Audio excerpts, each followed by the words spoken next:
السلام عليكم ورحمة الله وبركاته. الحمد لله رب العالمين، نحمده ونستعينه ونعوذ بالله من شرور أنفسنا ومن سيئات أعمالنا.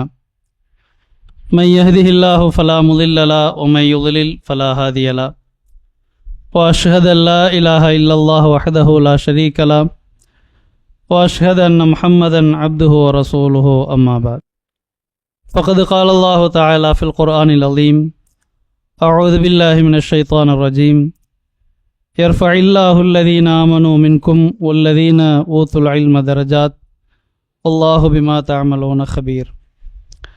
اللهم صل على محمد وعلى آل محمد كما صليت على إبراهيم وعلى آل إبراهيم إنك حميد مجيد. اللهم بارك على محمد وعلى آل محمد كما باركت على إبراهيم وعلى آل إبراهيم إنك حميد مجيد. கண்ணியத்திற்குரிய எல்லாமல்ல அல்லாஹ்வின் நல்லடியார்களே, அல்லாஹ்வின் அளப்பெரும் கிருபையினால் அவனால் கடமையாக்கப்பட்டிருக்கிற ஜும்ஆவுடைய இந்த வணக்கத்தில் நாம் எல்லாம் ஒன்று கூடியிருக்கிறோம். அல்ஹம்துலில்லாஹ். இன்றைக்கு நாம் வாழ்ந்து கொண்டிருக்கக்கூடிய இந்த மாதங்கள் என்பது கல்வி தொடர்பாக பெற்றோர்களும் மாணவர்களும் இளைஞர்களும் அடுத்த கட்ட முயற்சியை நோக்கி ஈடுபடக்கூடிய ஒரு முக்கியமான ஒரு காலகட்டம்.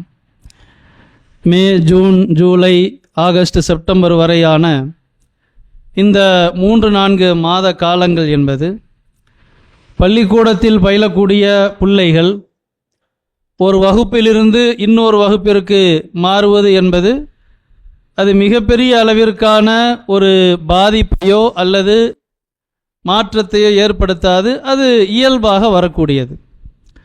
ஆனால் 11, 12ஆம் வகுப்பை முடித்துவிட்டு உயர்கல்வியை தேட வேண்டிய அல்லது கற்றுக்கொள்ள வேண்டிய ஒரு சூழலில் இருக்கக்கூடிய பிள்ளைகள், அவர்கள் மாணவிகளோ அல்லது மாணவர்களோ, அடுத்து நாம் எப்படிப்பட்ட ஒரு கல்வியை தேர்வு செய்ய வேண்டும் என்கிற ஒரு வகையான தெளிவற்ற ஒரு நிலையில் பலரும் இருப்பதை நாம் பார்க்கிறோம்.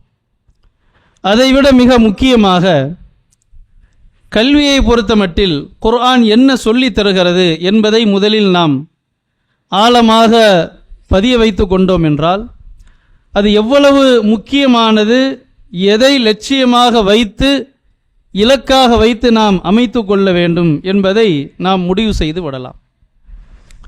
பொதுவாகவே இன்றைக்கு உயர்கல்வி கற்கக்கூடிய பிள்ளைகள், ஆண்களோ பெண்களோ, பொருளாதாரம்தான் அடிப்படை நோக்கமாக இருக்கிறது. நல்ல செல்வத்தை நாம் உருவாக்க வேண்டும், சம்பாதிக்க வேண்டும் என்பது மட்டும்தான் உயர்கல்வியினுடைய அடிப்படை நோக்கமாக இருக்கிறது. உண்மையில் நாம் கல்வியை உரிய முறையில் எடுத்துக்கொண்டோம் என்றால், புரிந்து கொண்டோம் என்றால், பொருளாதாரம் என்பது நாம் கேட்காமலேயே அதன் பின்னால் வந்துவிடும். நோக்கம் என்பதை நாம் சரியான முறையில் உணர்ந்து கொள்ள வேண்டும். எல்லோரையும் போல, அதாவது முஸ்லிம் அல்லாத சமூகத்து மக்கள் கல்வி என்றால் அது காசுக்காகத்தான், செல்வத்திற்காகத்தான் என்று புரிந்து கொண்டிருப்பதைப் போலவே அதே பழக்கத்தில் கேட்டு பேசி பழகி வந்ததன் விளைவு முஸ்லிம்களும் இஸ்லாமிய இளைஞர்களும் உயர்கல்வி என்றாலே அது செல்வத்தை மையமாக வைத்துத்தான் என்று நினைத்து கொண்டிருக்கிறோம். உண்மையில் முஸ்லிம்கள் இளைஞர்கள் கற்றுக்கொள்ளக்கூடிய அந்த உயர்கல்வி என்பது உலக மேன்மைக்கும் மறுமை வெற்றிக்குமான அடிப்படையான ஒன்று. உலக மேன்மை என்று சொல்வது கற்றுக்கொள்ளக்கூடிய தனி மனிதனுடைய மேன்மை அல்ல, ஒரு சமுதாய மேம்பாடு, மனிதகுல மேம்பாட்டின் அடிப்படை தான் அந்த கல்வி என்பது.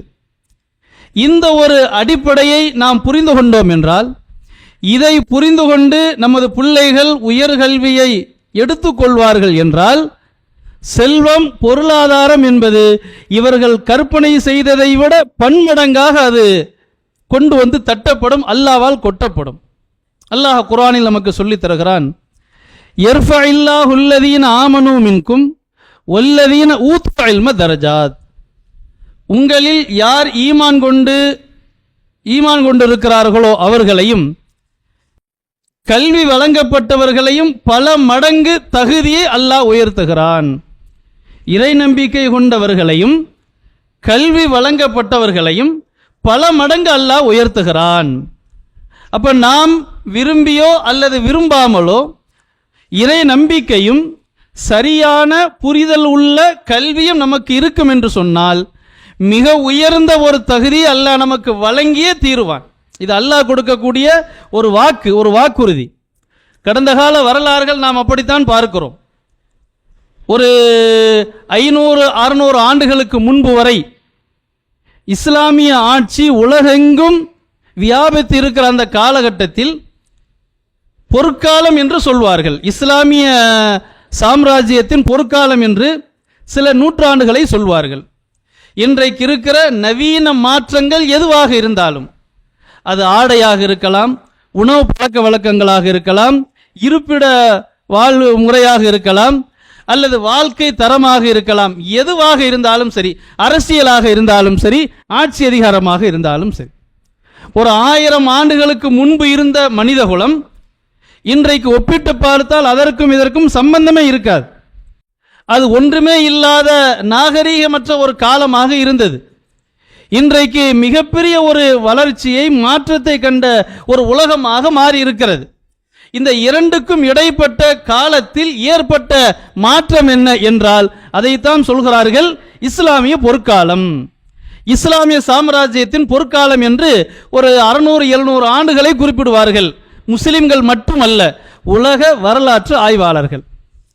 அந்த பொற்காலத்தில் ஏற்பட்ட மாற்றங்கள் தான் மனிதகுல வரலாற்றினுடைய மிகப்பெரிய முன்னேற்றத்திற்கு அடிப்படையாக அமைந்திருக்கிறது என்று சொல்வார்கள். ஒரு சில ஆண்டுகளுக்கு முன்பு அமெரிக்க ஜனாதிபதியாக இருந்த ஒபாமா எகிப்து நாட்டில் ஒரு நிகழ்ச்சியில் அவர் போய் பேசுகிறார். எகிப்து நாடு இஸ்லாமிய நாடு. அங்கு போய் அவர் பேசும்போது சொல்கிறார், முஸ்லிம்கள் இஸ்லாம் உலகத்திற்கு வழங்கிய நன்மைகளை சொல்லி முடிக்க முடியாது. அவ்வளவு பெரிய நன்மைகளை நீங்கள் வழங்கி இருக்கிறீர்கள். கொஞ்ச நஞ்சமல்ல, இது அது என்று இந்த துறை அந்த துறை என்று சொல்லி முடிக்க முடியாது. அவ்வளவு பெரிய மாற்றமும் முன்னேற்றமும் இஸ்லாமியர்களால், இஸ்லாத்தினால் தான் ஏற்பட்டிருக்கிறது. இதை உலகத்தில் எவரும் மறுக்க முடியாது. குறிப்பாக மேற்குலகம் என்று சொல்லப்படுகிற ஐரோப்பாவோ அல்லது அமெரிக்காவோ இது போன்ற நாடுகள் எவருமே மறுக்க முடியாது என்பதை தனது உரையாடல் மூலமாக அவர் தனது அனுபவமாகவும் சொல்கிறார். இப்போ ஒரு அமெரிக்க ஜனாதிபதியாக இருந்து அதை சொல்கிறார் என்றால் கண்டிப்பாக மறுக்கவே முடியாது என்பதை அவருடைய அந்த ஒரு பேச்சின் மூலமாக நாம் அறிந்து கொள்ளலாம். அப்போ இஸ்லாமிய பொற்காலம் என்பது அது அமையப்பட்டதற்கு என்ன ஒரு அடிப்படை காரணம்? குர்ஆனை உரிய முறையில் அணுகினார்கள். அதன் மூலமாக கல்வி என்பது உலகத்திற்கு வழங்கப்பட்டது. அதன் விளைவாக மிகப்பெரிய ஒரு மேன்மையை முஸ்லிம்களும் அடைந்தார்கள், உலக மக்களும் பெற்றார்கள். இப்போ அல்லாஹ் சொல்லக்கூடிய பல மடங்கு நாம் உயர்த்துவேன் என்று அல்லாஹ் சொல்கிறானா இல்லையா? கல்வி வழங்கப்பட்டவர்களது தகுதியை, அந்தஸ்தை பன்மடங்கு நான் உயர்த்துவேன் என்று அல்லாஹ் சொல்கிற அந்த வாக்கு என்பது அது வெறுமனே ஒரு தத்துவம் அல்ல, அது சத்தியமான ஒன்று, கண்டிப்பாக நடக்கும். ஆனால் நாம் கல்வியை, உயர்கல்வியை, அது எப்படிப்பட்ட மாற்றத்தை ஏற்படுத்த வேண்டும் என்கிற அந்த அடிப்படையை உணர்ந்து நாம் கற்றுக்கொண்டோம் என்றால் கண்டிப்பாக அது ஒரு மிகப்பெரிய ஒரு மாற்றத்தை, ஒரு மேம்பாட்டை தனி மனித, கற்றுக்கொள்ளக்கூடியவர்களுடைய குடும்ப, ஊர், உலக ஒட்டுமொத்த சமூகத்தினுடைய முன்னேற்றத்திற்கு அந்த கல்வி என்பது அடிப்படையாக இருக்கிறது. சில வரலாறுகளை அல்லாஹ் குர்ஆனில் நமக்கு சொல்லித் தருகிறான். அதாவது கல்வி வழங்கப்பட்டவர்கள் அதன் மூலமாக எதை இலக்காக கொண்டிருந்தார்கள், நோக்கமாக கொண்டிருந்தார்கள், அதனால் மனித குலத்திற்கு ஏற்பட்டிருக்கக்கூடிய மிகப்பெரிய நன்மைகள் என்ன என்பதை சிலருடைய வரலாற்றை அல்லாஹ் நமக்கு சொல்லித் தருகிறான். அந்த வரலாறு நமக்கு தெரிந்ததுதான், புதிய ஒரு வரலாறு அல்ல. சாதாரணமாக ஒரு அடிப்படையான ஒரு வரலாற்று பாடங்கள் தான் நாம் மனதில் பதிய வைத்திருக்கிறோம். அதை அல்லாஹ் சொல்லித் தருகிற அந்த நோக்கத்தை நாம் புரிந்து கொள்ளும் போது எவ்வளவு பெரிய ஒரு மாற்றங்கள் ஏற்பட்டிருக்கிறது கல்வியினால் என்பதை நாம் உணர்ந்து கொள்ளலாம். சுலைமான் நபி, தாவூது நபியுடைய வரலாற்றை அல்லாஹ் குர்ஆன்ல பேசுறான். வலக்கத் ஆத்தைனா தாவூத மின்னா ஃபضலா வலக்கத் ஆத்தைனா தாவூத வ சுலைமான இல்மா. தாவூது நபிக்கும் சுலைமான் நபிக்கும் நாம் கல்வியை வழங்கியிருந்தோம், அறிவாற்றலை வழங்கியிருந்தோம் என்று அல்லாஹ் அவர்களுக்கு பற்றி பேசுறான். இப்போ அவர்கள் ரெண்டு பேரும் என்ன சொன்னாங்கன்னா, அல்ஹம்துலில்லாஹில்லதி ஃபல்லலனா அலா கஸீரின் மின் இபாதிஹில் முஃமினீன். உலக மக்களில் முஃமின்களில் அதிகமான அடியார்களை விட எங்களை மேம்படுத்திய, சிறப்புப்படுத்திய அல்லாஹ்விற்கே எல்லா புகழும். இந்த உபதேசம் நமக்கு சொல்லக்கூடிய அடிப்படையான ஒரு பாடம், உயர்கல்வியில் எவ்வளவு உயர்ந்த ஒரு தகுதியை நாம் அடைந்தாலும், மேன்மையை அடைந்தாலும் அல்லாஹ்விற்கு நன்றி மறந்து போய்விடக்கூடாது. நன்றி மறந்தோம் என்றால், அல்லாஹ் சொன்ன அடிப்படையில் வாழ நாம் மறந்துவிட்டோம் என்றால் அந்த கல்வி என்பது பயனற்றது. அந்த கல்வி கிடைக்காமலேயே போயிருக்கலாம். அப்போ மிகப்பெரிய அறிவாற்றல், கல்வி திறன் வழங்கப்பட்ட சுலைமான் நபி அவர்களும் தாவூது நபி அவர்களும் சொன்ன முதல் விஷயம், எங்களை முஃமினான தனது ஏராளமான அடிமைகளை விட, அடியார்களை விட மேம்படுத்தி வைத்திருக்கிற அந்த அல்லாஹ்விற்கு எல்லா புகழும். அவர்களுக்கு எப்படிப்பட்ட கல்வி அறிவாற்றல் எல்லாம் வழங்கப்பட்டிருந்தது? குர்ஆனில் பல அத்தியாயங்களில் பல்வேறு விஷயங்களை அல்லாஹ் அங்கங்கே நமக்கு லேச லேசாக சுட்டி காட்டுகிறான். அதில் ஒரு வசனத்தில் அல்லாஹ் இப்படி குறிப்பிடுவான், வஅஸல்னாலஹு ஐனல் கித்ர். சுலைமான் நபி அவர்களுக்கு செம்பை ஊற்றாக ஓடச் செய்தோம் என்கிறான். செம்பு என்பது இன்றைக்கு நமக்கு தெரியும். அந்த பயன்படுத்தக்கூடிய பாத்திரத்தை செம்பு என்று சொல்கிறோம். அதற்கு முன்னர் அது ஒரு வகையான மெட்டீரியல். அந்த மெட்டீரியல் மூலமாகத்தான் அது உருவாக்கப்படுகிறது. எப்படி தங்கம் இருக்கிறதோ, வெள்ளி இருக்கிறதோ, இரும்பு இருக்கிறதோ, அதே போல செம்பு என்பது ஒரு வகையான மெட்டீரியல்.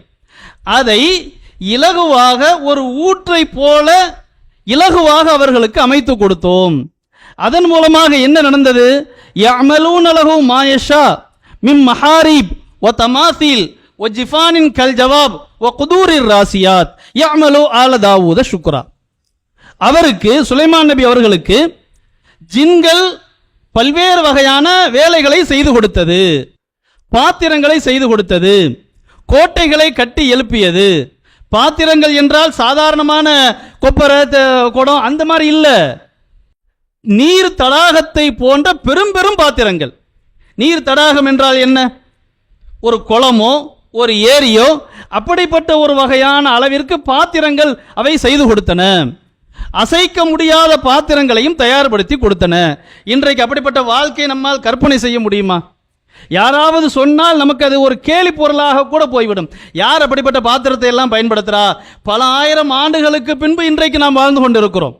அப்போ கொஞ்சம் கொஞ்சமாக மனிதகுலம் நாகரீகத்தை அறிந்து அறிந்து முன்னேறி வந்து கொண்டே இருக்கிறது. ஒரு 50 ஆண்டுகளுக்கு முன்பு வாழ்ந்த மக்கள், நமது மூதாதையர்கள், நம்முடைய பெத்தாப்போவோ மாம்டாப்போவோ, அவர் நாம் இன்றைக்கு பயன்படுத்துகிற ஸ்மார்ட் போனை கற்பனை செய்திருப்பாரா?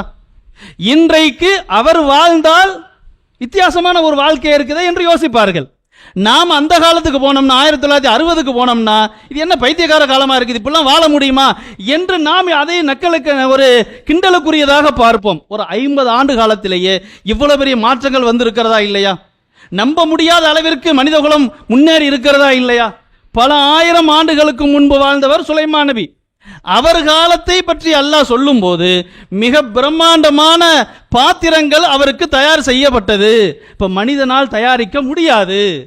ஜின்கள் தயாரிக்கப்படக்கூடிய அளவிற்கு பிரம்மாண்டமான பாத்திரங்கள், அசைக்க முடியாத பாத்திரங்கள், நீர் தடாகத்தை போன்ற சிலைகளை செய்து வைத்தது, கோட்டைகளை கட்டியது என்பதாகவெல்லாம் அல்லாஹ் நமக்கு அந்த வரலாற்றை சொல்லித் தருகிறான். இங்கே நாம் புரிந்து கொள்ள வேண்டிய ஒரு பாடம் என்னவென்றால், இன்றைக்கு கல்லூரிகளில் என்னவெல்லாம் பாடங்கள், அது சயின்ஸ் என்கிற பெயரிலேயோ, என்ஜினியரிங் என்கிற பெயரிலேயோ, டெக்னாலஜி என்கிற பெயரிலேயோ, அல்லது வேறு என்னென்ன வகையிலெல்லாம் சொல்லிக் கொடுக்கப்படுகிறதோ, புரிய வைக்கப்படுகிறதோ, இந்த பெயர் எதுவுமே இல்லாமல் அனைத்தும் அன்றைக்கு நடந்திருக்கிறது. செம்பை ஊற்றாக ஓடச் செய்தோம் என்று அல்லாஹ் சொல்கிறான். அப்ப செம்பு என்பது எந்த அளவிற்கு அது சூடாக்கப்பட்டால் அது ஊற்று என்கிற அளவிற்கு இலகுவாக பயன்படுத்தக்கூடிய அளவிற்கு வரும் என்பதை சுலைமான் நபியோ அல்லது அவர் காலத்தில் வாழ்ந்த பணியாளர்களோ அறிந்திருக்கிறார்கள். அந்த கல்வி, அந்த புரிதல் அவர்களுக்கு வழங்கப்பட்டிருக்கிறது என்பதை புரிந்து கொள்ளலாம். ஒரு மெட்டீரியலாக அது உருவாக்கப்படுகிறது என்றால் மெட்டீரியல் சயின்ஸ் என்பது அவர்களுக்கு பெயர் இல்லாமல் பழக்கத்தில் இருந்திருக்கிறது என்பதை அறிந்து கொள்ளலாம்.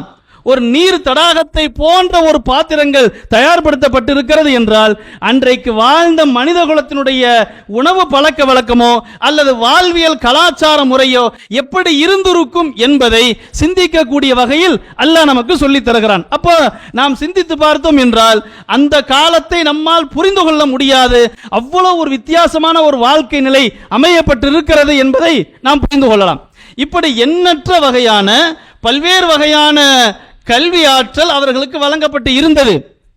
முதலில் அவர் சொன்னார், அல்ஹம்துலில்லாஹில்லதி ஃபல்லலனா, எங்களை எல்லா மக்களையும் விட மேம்படுத்திய அந்த அல்லாஹ்விற்கே எல்லா புகழும் என்று சொன்னாரா இல்லையா?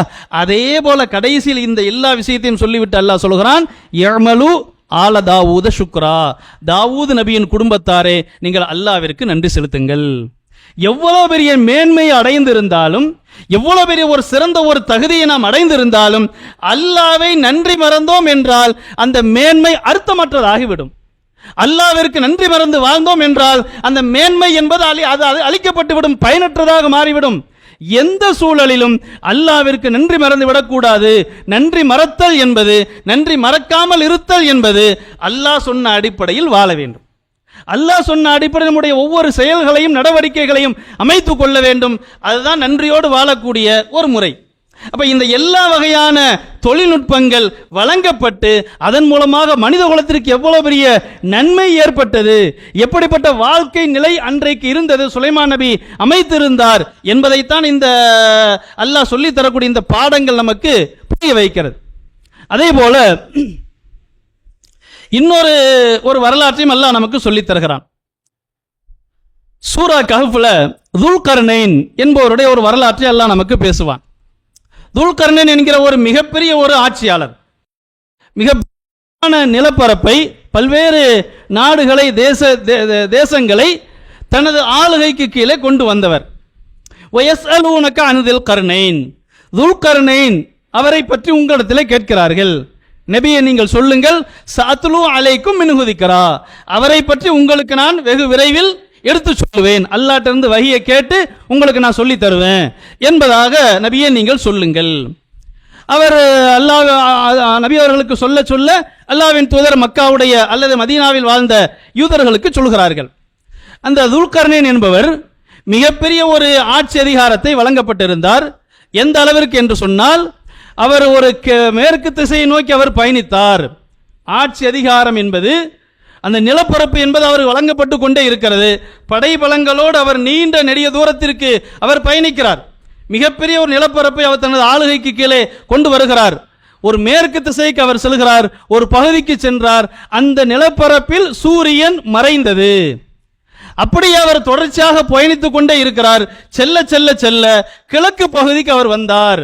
அப்போ அல்லாஹ் ஒரு இடத்தை காட்டுகிறான், அதிலிருந்து அவர் அடுத்த கட்டத்திற்கு செல்கிறார், அதிலிருந்து அடுத்த கட்டத்திற்கு செல்கிறார். ஆட்சி அதிகாரத்தின் அடிப்படையில் அவர் சென்று கொண்டே இருக்கிறார். மிக பரப்பை தனது ஆதிக்கத்தின் கீழே, ஆளுகையின் கீழே அவர் கொண்டு வருகிறார். அதற்கு பிறகு மேலும் மேலும் அவர் சென்று கொண்டே இருந்தார். குறிப்பிட்ட ஒரு பகுதிக்கு மக்களை அவர் ஆளுகையின் கீழே கொண்டு வருகிறார்.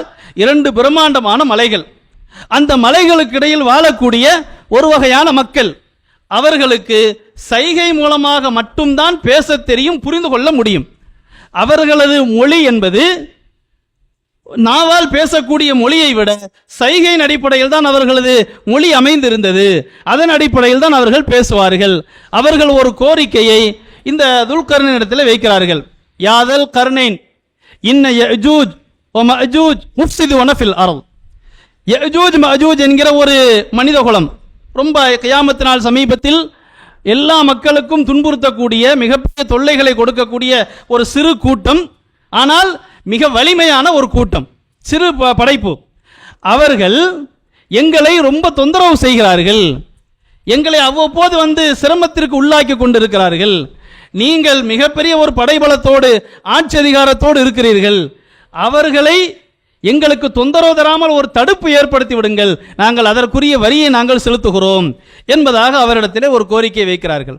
அவர் சொல்கிறார், என் இறைவன் எனக்கு மிக பிரமாண்டமான ஒரு செல்வத்தை தந்திருக்கிறான், அவன் தந்தது எனக்கு போதுமானது, நீங்கள் ஒன்றும் செய்ய வேண்டாம், நீங்கள் எனக்கு உடல் ரீதியான உதவி மட்டும் செய்யுங்கள், எனக்கு நீங்க வரியெல்லாம் கட்ட வேண்டாம், நீங்க உடல் உழைப்பை மட்டும் தாருங்கள், நான் செய்ய வேண்டிய காரியத்தை செய்கிறேன். அதே போல் அவர்களால் இயன்ற ஒரு உடல் உழைப்பை அவர்கள் கொடுக்கிறார்கள். 2 பிரம்மாண்டமான மலைகளுக்கு இடையிலே அந்த மக்கள் தொந்தரவு செய்யக்கூடாத அடிப்படையில் பிரம்மாண்டமான இரும்பு பாலங்களை தயாரித்து உருவாக்கி 2 மலைகளுக்கு இடையிலே அதை அடுக்கி அடுக்கி கொண்டு வைத்து சமன்படுத்தி சரியான அளவிற்கு 2 மலைகளுக்கு இடைப்பட்ட அந்த ஒரு கணவாய் போன்ற ஒரு பகுதியை நிரப்பிய பிறகு அவர் சொல்கிறார், ஆத்தூனி ஜுபரல் ஹதீத், இப்போது நீங்கள் இரும்பு பாலங்களை எல்லாம் கொண்டு வாருங்கள் என்று சொல்லி கடைசியாக செம்பை உருக்கி அதில் ஊற்றுங்கள் என்பதாக சொல்கிறார். அதில் ஊற்றிய பிறகு அது நன்றாக பிடித்துக் கொள்கிறது, இறுக்கமாக அமைந்து கொள்கிறது. அனைத்தையும் செய்து முடித்து விட்ட பிறகு அவர் சொல்கிறார், இனிமேல் இதிலிருந்து அவர்கள் வெளியே வர முடியாது, இதில் அவர்கள் துளை போடவும் முடியாது, இதை ஏறி வரவும் முடியாது, இதில் துளை போட்டு கூட அவர்களால் வர முடியாது, அவ்வளவு உறுதியான ஒரு தடையை உங்களுக்கு நான் ஏற்படுத்தி விட்டேன் என்று சொல்லிவிட்டு கடைசியாக அடிப்படையாக சொல்கிறார், காலஹாதா ரஹ்மத்தும் மிர் ரப்பி, என் இறைவனின் அருளால் இதை நான் செய்திருக்கிறேன். இன்னைக்கு பாருங்க, கல்வி வழங்கப்பட்டவன் ஏன் திறமை, ஏன் அறிவு, ஏன் கண்டுபிடிப்பு, ஏன் காசு, நான் சம்பாதிச்சது, என்ன போல யாரு என்று முன்னேற்றம் வரும்போது தான் நான் என்கிற மனநிலை வருகிறது. துல்கர்னைன் போல ஒரு முன்னேற்றத்தை இன்றைக்கு ஆட்சியாளர்கள் இருக்கிறார்களா? அவர் செஞ்ச காரியம் சாதாரணமான ஒரு வேலை இல்லைங்க. மனிதன் செய்த செயல், ஒரு பாலத்தை கட்டுறான்னு வைங்களேன், அதிகபட்சம் ஒரு 100 வருஷம் இருக்குமா, 200 வருஷம் இருக்குமா? கொக்கராலம் பாலம் கட்டி 180 வருஷம், 150, 160 வருஷம் ஆச்சு. எத்தனை தடவை ரிப்பேர் பண்ணிட்டாங்க? அதே மாதிரி திருவள்ளூர் பாலம் கட்டி ஒரு 40-50 வருஷம் இருக்கும், 1970களில் கட்டப்பட்டது. எத்தனை தடவை ரிப்பேர் பண்ணியிருக்கிறாங்க? அப்ப மனிதன் தயாரிப்பு என்பது அது நீடித்த காலத்திற்கு இருக்காது. என்றைக்கு இருந்தாலும் ஓட்டை உடசல் தான், அது ரிப்பேர் ஆகித்தான் போகும். துல்கர்னைன் செய்த வேலை இருக்குல்ல, சாதாரணமான வேலை இல்லை. அவர் சொல்கிறார், இது எவராலும் தகர்க்க முடியாது, இதிலிருந்து ஓட்டை துளை போட்டு அவர்களால் வர முடியாது, வெளியேறவும் முடியாது என்று சொல்லிவிட்டு, என் இறைவன் அருளால் செய்திருக்கிறேன், ஆனால் ஒன்று மட்டும் உறுதி, என் இறைவன் நாடி வாக்குறுதி வரும் என்றால் கியாமத் நாள் சமயத்தில் இது உடைத்து சுக்குநூறாக்கப்படும். ஜாலஹு தக்கா, இது அனைத்துமே உடைத்து சுக்குநூறாக்கப்படும் என்பதாக அவர் சொல்கிறார். அதாவது நான் செய்த இந்த செயல் சாதாரணமானது அல்ல, அதே நேரத்தில் என் திறமையால் அல்ல, என் இறைவன் அருளால் வழங்கப்பட்டிருக்கிறது. அவன் நாடினால் இது உடைந்து சுக்குநூறாகும். கியாமத் நாள் சமீபத்தில் யஜூஜ் மஜூஜ் வருவார்கள், அது உடைக்கப்பட்டு விடும் என்பதை நாம் அறிந்து கொள்கிறோம். இதில் முக்கியமான ஒன்று என்னவென்று சொன்னால், பல்வேறு பாடங்களில் முக்கியமான ஒன்று, இரும்பு பாலங்களை தயாரிக்க வேண்டும், எத்தனை அடியில, எவ்வளவு அகலத்துல, எவ்வளவு கனத்துல தயாரிக்க வேண்டும் என்கிற அறிவு அவருக்கு இல்லாமல் செய்ய முடியுமா? இன்றைக்கு மேக்ஸ் இல்லாமல் கல்வி என்பது இல்லை, கணிதம் இல்லாமல் எந்த ஒரு அறிவியல் என்பது இல்லை, பிசிக்ஸ் இல்லாமல் அறிவியல் என்பது இல்லை. ஒரு கணிதம் என்பது, கணக்கு என்பது எத்தனைக்கு எத்தனை நம்ம உருவாக்கணும், எவ்வளவு கனமா இருக்கணும் என்கிற அனைத்தையுமே அறியாமல் அவரால் பாலங்களை உருவாக்க முடியுமா? பிரம்மாண்டமான அந்த பில்லர்களை உருவாக்க முடியுமா?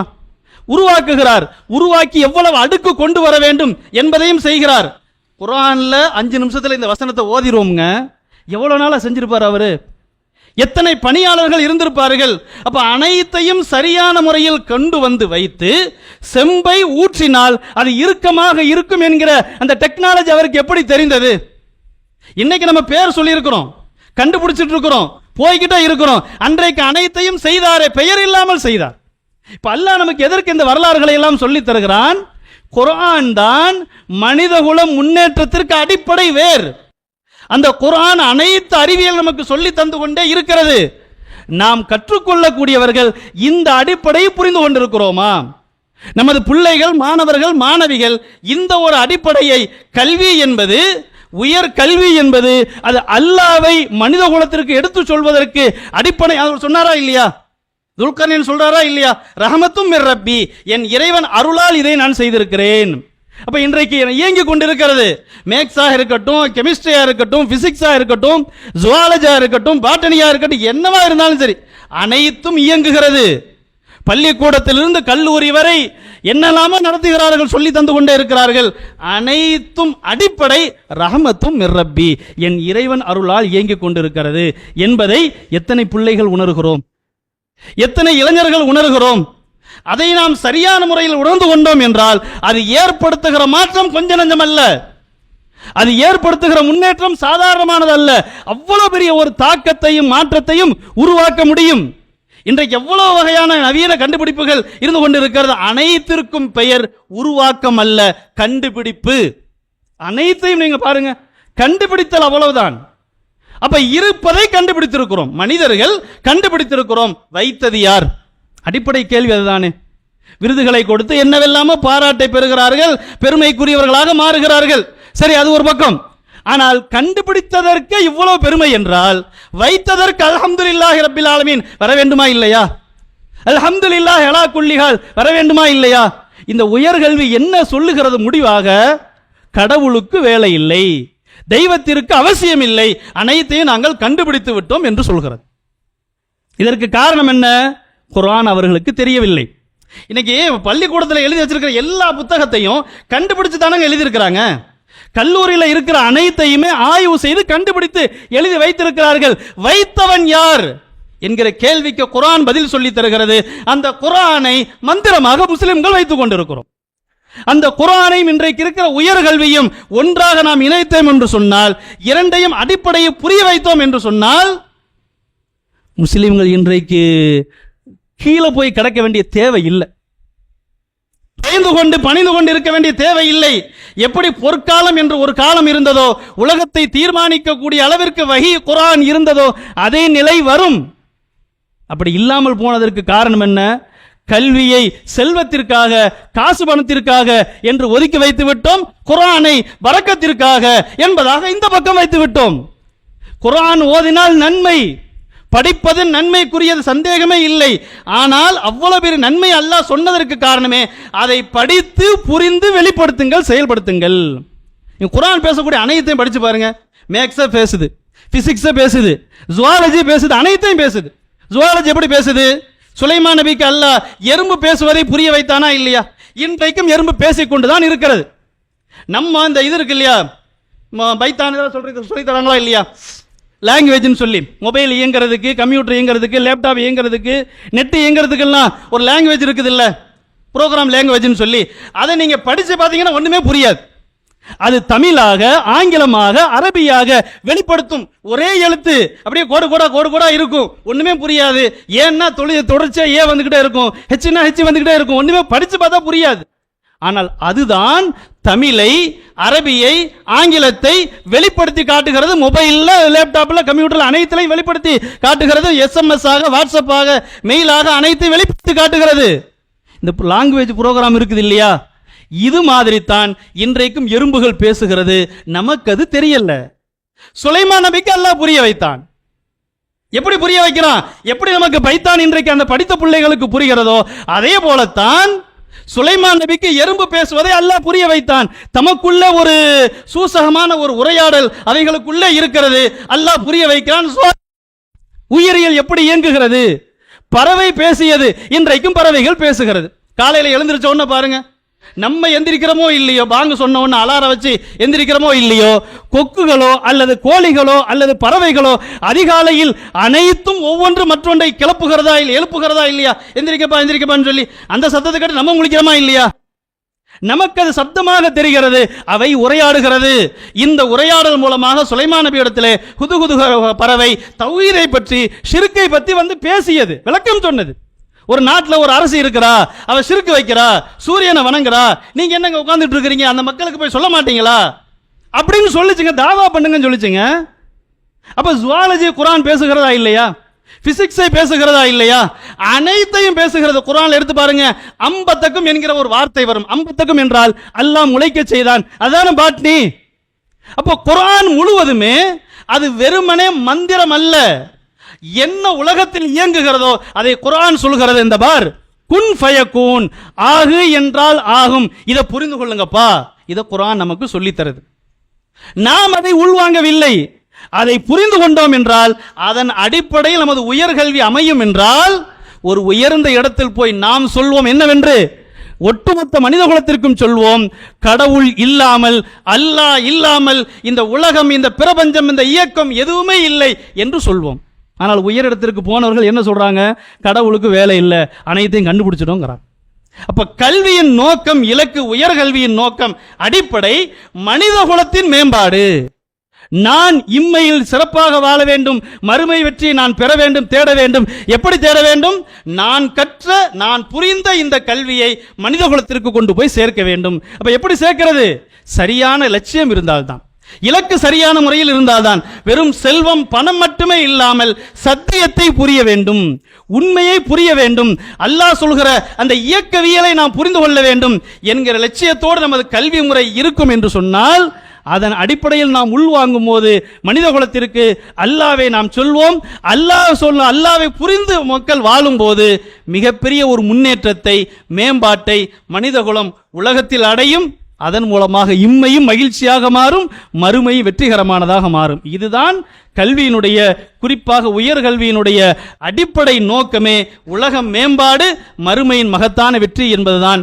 இதை புரிந்து நமது பிள்ளைகள், மாணவர்களோ மாணவிகளோ உயர்கல்வியை நாம் தேர்வு செய்யும் போது அது தானாகவே செல்வத்தை கொட்டி தரக்கூடிய அளவிற்கு மாறும். இதை புரிந்து வாழ அல்லாஹ் அருள் செய்வானா என்று கூறி முதல் உரையை முடிக்கின்றேன்.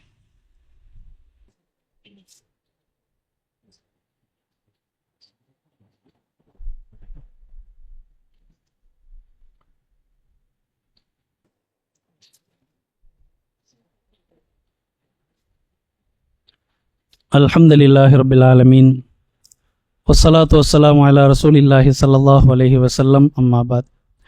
அன்பிற்குரிய அல்லாஹ்வின் நல்லடியார்களே, நாம் நன்மைகளை அதிகம் பெற்றுக்கொள்வதற்கு ஜும்மாவை அல்லாஹ் மிக முக்கியமான ஒரு வாய்ப்பாக வழங்கியிருக்கிறான். ஜும்மாவிற்கு வரக்கூடியவர்கள் வெகு சீக்கிரமாக நாம் வந்து ஒரு ஒட்டகத்தை தர்மமாக வழங்கிய நன்மையை, அல்லது ஒரு மாட்டை தர்மமாக வழங்கிய நன்மையை, குறைந்தபட்சம் ஒரு முட்டை அந்த தர்மமாக வழங்கிய நன்மை நாம் பெற முயற்சிக்க வேண்டும். இன்னும் கூடுதலாக ஜும்மாவுடைய நாளில் நபி ஸல்லல்லாஹு அலைஹி வஸல்லம் சொல்லித் தருகிறார்கள், வானவர்கள் ஒவ்வொருத்தராக வர வர பெயர் பதிவு செய்கிறார்கள். இமாம் மெம்பரில் அமர்ந்து பாங்கு சொல்லப்படுகிற வரை பெயர் பதிவு நடக்கிறது. பாங்கு சொல்லப்பட்டு விட்டால் பதிவு புத்தகத்தை மூடிவிட்டு வந்து சபையில் அமர்ந்து பயானை காது தாழ்த்தி கேட்கிறார்கள். நாம் பாங்கிற்கு பின்பு வரக்கூடியவர்களது பெயர் மலக்குகளது அந்த தொகுப்பில் இருக்குமா என்றால் இருக்காது. இப்போ நாளை மறுமையில் நம்முடைய அமல்களுடைய ஏடுகள் நமக்காக கொண்டு வந்து போடப்படும் போது, ஜும்மாவிற்கு நான் சரியாக போனேனே, என் பேரை காணமே என்று சொல்லி மலக்குகள் மீது நாம் முறையீடு செய்ய முடியுமா என்றால் கண்டிப்பாக முடியாது. நாம் ஜும்மாவிற்கு வரக்கூடிய நாம் நன்மைகளை முழுமையாக பெறக்கூடிய வகையிலே வர வேண்டும். குறைந்தபட்சம் நமது பெயர் அவருடைய அட்டண்டன்ஸில் இருக்கிற மாதிரி வரணும். பிள்ளைங்களுக்கு கல்லூரிக்கு அனுப்புகிறோம், அட்டண்டன்ஸில் பெயர் இல்லைன்னு வைங்களேன், 5 மணி நேரம் இருந்தாலும் அது அர்த்தமற்றதானே அது. இப்போ அதனால் நாம் ஜும்மாவிற்கு வரக்கூடிய நாம் ஒட்டகத்தினுடைய நன்மை பெறக்கூடிய வகையில் வர வேண்டும். குறைந்தபட்சம் பெயர் அந்த பதிவில் இருக்கக்கூடிய வகையில் வர வேண்டும். நன்மைகளை சரியான முறையில் புரிந்து முக்கியத்துவத்தோடு செயல்பட அல்லாஹ் அருள் செய்வானாக. வாஹிரு தாவானா அல்ஹம்துலில்லாஹ்.